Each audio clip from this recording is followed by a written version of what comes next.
you're talking to the jury during jury selection. Yeah. It's the only time you get to have that, like that give and take. But you want to mimic that process in your closing argument in the sense that you want to be asking questions that they're going to be asking in their own heads, and then you answer them. So you're trying to anticipate the way they're thinking, just like layering memes and giving more and more information. We're layering a meme environment too, right? Yeah. Because you plant like this seed in voir dire, you're seeking the truth, you're trying to find out what they're thinking and why they think, but you're also trying to program their minds to think a certain way about how they process information coming from the government in a criminal case, or you're saying words and phrases to plant ideas so they'll filter information a certain way. Kind of doing some pro-liberty propaganda as a defense lawyer. Tell a story in a way they don't know that they're being told a story where they're the main character, right? They think they're going to be getting told a story about some dude who's been accused of a crime. You're going to have a similar structure. You're going to have their ordinary world. Oh, look, who's the hero in this story? It's the poor, falsely accused client, right? That's what you'd think if you're writing a script up for a trial, that you're trying to tell this disjointed story where you don't have conversations. You have each character telling a story in an examination, and then the next character tells a story. So really, they're telling the story is presented in a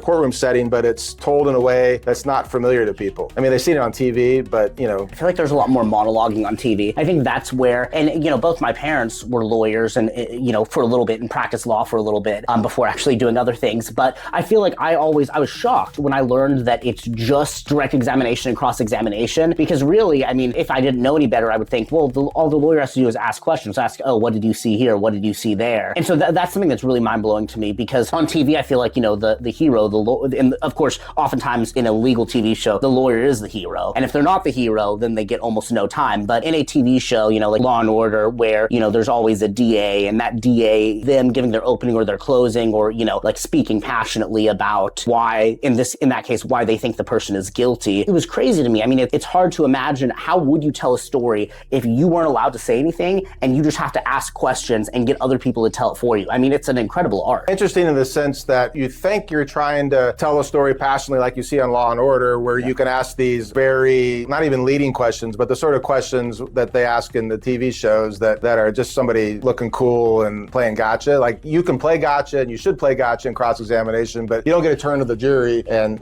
talk to them like they do in TV. That's a plot device that they use in those shows to move the story along, because jury trials can be very boring when the lawyer doesn't get to break in, sort of break the fourth wall and talk to the jury in the middle of the case. So you have to find legal ways to do that. The best way to do it is you can do a little mini closing argument in the middle of trial. When there's an objection to a question and they say objection relevance, anytime someone does that, I'm like, oh, thank you very much. Mm-hmm. Counsel, well, let me tell you why it's relevant. And I get to frame that evidence right there. You're hearing this evidence right now, ladies and gentlemen of the jury, and I'm using it to prove this fact that's super crucial for my case. And if it worked, and obviously it's going to, I wouldn't be asking the question, then you will rule in my favor.